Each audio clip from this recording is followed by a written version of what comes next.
Cuando las máquinas entraron al mundo escrito, hay cosas que hoy hacemos tanto que ya no parecen inteligencia artificial. Le sacás una foto a una factura. Buscás una palabra dentro de un PDF. Escaneás un contrato y una herramienta te lo resume.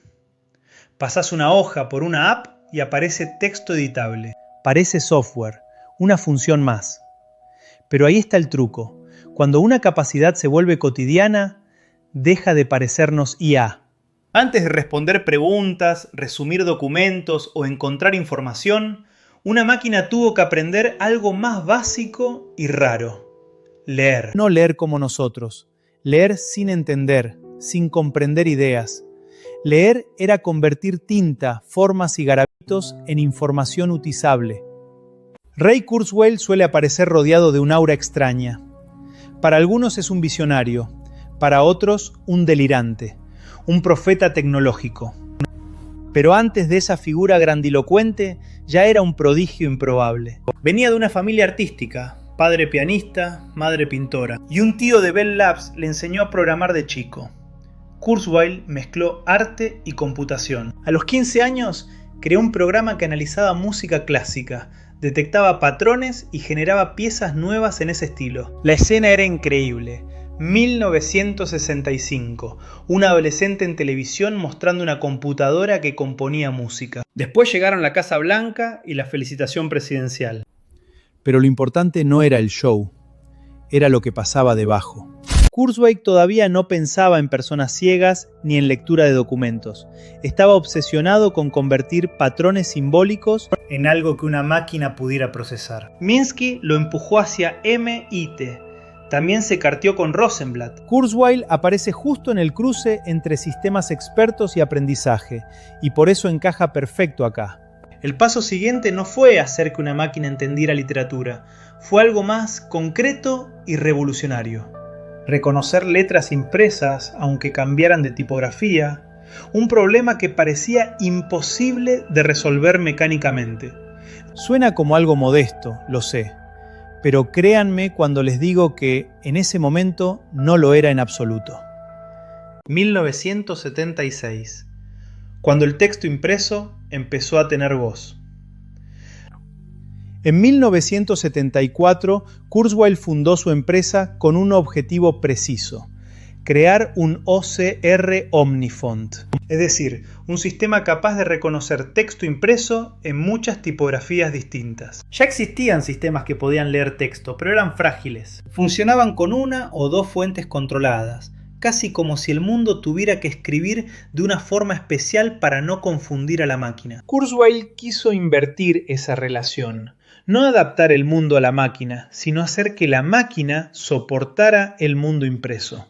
El problema era que todavía no sabía bien para qué servía. Era una solución buscando problemas. Hasta que, de repente, aparece ante nosotros una escena verdaderamente extraordinaria. Durante un vuelo se sienta al lado de un hombre ciego. Hablan. Kurzweil descubre que esa persona viajaba y se movía con autonomía. Pero su limitación central era puntual y brutal.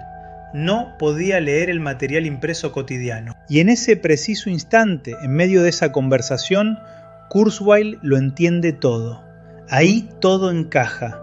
Kurzweil une tres piezas: un escáner para digitalizar la página, el OCR para convertir la imagen en letras y un sintetizador de voz para devolver ese texto como sonido. Eso fue la máquina lectora Kurzweil. La máquina no veía como nosotros.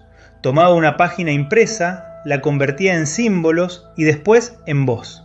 Era una traducción de tinta a estructura y de estructura a habla. En 1976 la presentaron públicamente. Walter Cronkite, el periodista más influyente de la televisión estadounidense de esa época, la usó para leer en voz alta su famosa frase de cierre. Y enseguida llegó otra escena hermosa. Kurzweil fue invitado al Today Show. Tenían una sola máquina funcionando. Pocas horas antes del vivo, dejó de andar. El ingeniero principal la abrió, la revisó, la armó de nuevo. Nada. Ya desesperado hizo algo casi sacrílego. Levantó la máquina y la dejó caer.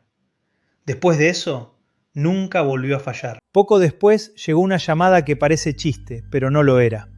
Stevie Wonder quería una de esas máquinas. Todavía no buscaba un teclado, quería leer. Y ahí está lo importante. Por primera vez, una máquina devolvía acceso directo al texto impreso a alguien que antes dependía de terceros o del braille. Aquello no era un simple truco tecnológico, se trataba, por fin, de autonomía real en manos del ser humano. También era una demostración. Una computadora ya podía procesar lenguaje escrito del mundo físico. Aquella máquina todavía no entendía el mundo, pero lo verdaderamente importante es que ya leía. 1978, cuando leer se volvió infraestructura. 2 años después, la tecnología de Kurzweil empezó a desplegarse comercialmente. Uno de los primeros clientes fue LexisNexis, una empresa global de información jurídica y documental. Y eso cambia la escala. Dejamos de hablar de una máquina increíble para personas ciegas y pasamos a otra dimensión: la digitalización masiva del archivo impreso. Leer ya no era solo accesibilidad, era memoria colectiva. Todo lo atrapado en papel, absolutamente todo, podía empezar a entrar al nuevo mundo digital. En 1980, Xerox compró la empresa. La señal era clara. Esto ya no era un experimento, era infraestructura de información. Cuando una máquina aprende a leer texto impreso, no gana inteligencia general. Gana acceso al conocimiento acumulado, a la búsqueda, a organizar información y a automatizar documentos. Es el tipo de avance que deja de parecernos IA porque se vuelve capa base. Hoy vive en tareas cotidianas. Buscar dentro de un PDF, extraer facturas, procesar formularios, digitalizar legajos o alimentar asistentes con documentos internos. El valor es sacar información útil de papeles que antes había que leer, cargar o archivar a mano. Pero había un límite enorme. La máquina de Kurzweil abría el pasado impreso. No resolvía el caos de la escritura humana. Podía leer tipografías impresas de forma perfecta, no nuestros garabatos. Ese caos absoluto. Y si viste una receta médica o una planilla apurada, sabés que ahí empieza otro infierno. 1989, el problema del garabato humano. Ahí entra Jan LeCun, otra figura decisiva, pero muy distinta a Kurzweil. Kurzweil venía del inventor emprendedor, con sensibilidad artística. LeCun venía del subsuelo duro de las redes neuronales. Para leer letra manuscrita no alcanzaba con más reglas de programadores. Hacía falta que la máquina aprendiera patrones visuales variables, sucios, ambiguos, humanos. No una A perfecta, no un 7 de manual. Lo que realmente escribe la gente. LeCun trabajaba en Bell Labs y venía desarrollando redes neuronales convolucionales. Eso después sería gigantesco, pero en ese momento el objetivo era concreto: reconocer dígitos manuscritos. Parece un desafío pequeño, casi insignificante, pero la realidad es que no lo era en absoluto. En el mundo físico los números no vienen limpios. La gente escribe apurada, con lapicera, tamaños y estilos distintos. A veces un 1 parece un 7, a veces un 5 parece cualquier cosa. Y además, hasta los humanos etiquetando esos ejemplos se equivocaban. Ese punto toca una idea actual. La IA aprende sobre datos imperfectos y muchas veces la evaluamos contra etiquetas también imperfectas. En 1989, el equipo de LeCun entrenó una red para reconocerlos. El resultado fue tremendo. Alrededor de 95% de precisión sobre datos desprolijos y ambiguos. Eso ya no era OCR clásico reconociendo tipografías impresas. Era una máquina aprendiendo, desde ejemplos, cómo interpretar trazos humanos. Y acá se cierra un círculo con el episodio anterior. En aprender vimos que una sola capa no alcanza.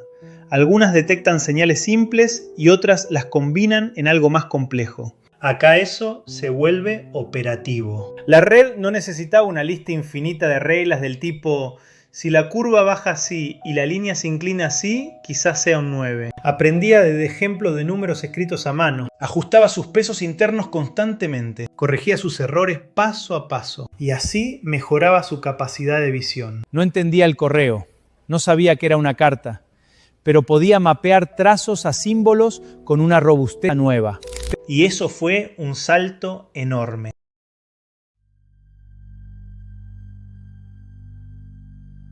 NST, la Agencia Estadounidense de Estándares y Medición, tenía bases de escritura manuscrita recolectadas para investigación. En 1998, LeCun y su equipo reorganizaron parte de ese material para crear MNIST, Modified NIST, un conjunto de dígitos manuscritos recortados y estandarizados. Y eso cambió el juego. Hasta ahí, cada uno mostraba su demo, su dataset, su caso. Con una base compartida, la conversación cambia. Ya no es mi sistema parece andar. Pasa a ser un desafío directo. Probémoslos a todos sobre lo mismo. MNesis permitió comparar, iterar y transformar una buena historia en una línea de avance medible. Y también explica por qué algunos avances parecen llegar de golpe. No llegan de golpe. Se cocinan durante años sobre benchmarks compartidos y mejoras pequeñas. 1998 ya no se trataba solo de leer caracteres. Ese mismo año apareció otra pieza clave, el paper de Jean LeCun con Joshua Benioff, Gradient Based Learning Applied to Document Recognition. Ahí mostraban que las redes neuronales convolucionales podían superar a las técnicas previas para reconocer dígitos manuscritos en MNIST, llegando a 99,75% de precisión directamente sobre píxeles crudos, sin preprocesar. Pero lo importante es que ya no eran solo los números en los sobres. Lo que se consolidaba era una manera general de reconocer caracteres, palabras y documentos con redes entrenadas. Un framework. Una receta que anticipaba una forma más poderosa de procesar entradas complejas. Uno podría creer que la historia termina en ¡buenísimo! Ya leen cheques o códigos postales. Pero no. Lo que aparecía era la idea de que una red podía aprender representaciones útiles para reconocer patrones complejos en datos reales. Y eso abre la puerta al deep learning moderno. Años después, LeCun y Benioff quedarían asociados como los grandes padrinos de esa línea. Este episodio empieza hablando de leer, pero termina rozando la base de mucho de lo que después permitió ver, reconocer, clasificar y construir IAs más potentes. El poder de leer no se quedó encerrado en documentos, empujó bastante más allá. Todo esto sigue vivo hoy, aunque casi no lo notemos. Está en sistemas que leen documentos escaneados, en asistentes que consultan manuales internos y, por supuesto, en herramientas de accesibilidad. Este poder sirve cuando el problema es convertir marcas escritas en datos operables. Y ahí aparece un error común: pedirle comprensión profunda a algo que todavía está resolviendo lectura. Porque OCR no es entender. Reconocer letra manuscrita no es comprender contexto. Extraer texto no equivale a saber qué hacer con ese texto. Y eso nos deja frente al siguiente poder. Una vez que la máquina puede absorber texto, la tentación cambia. Ya no alcanza con que lea. Ahora queremos otra cosa. Y ahí arranca uno de los trucos más potentes, útiles y engañosos de toda esta historia. Si querés entender cómo llegamos a hablar con las máquinas, suscríbete y nos vemos en el próximo episodio.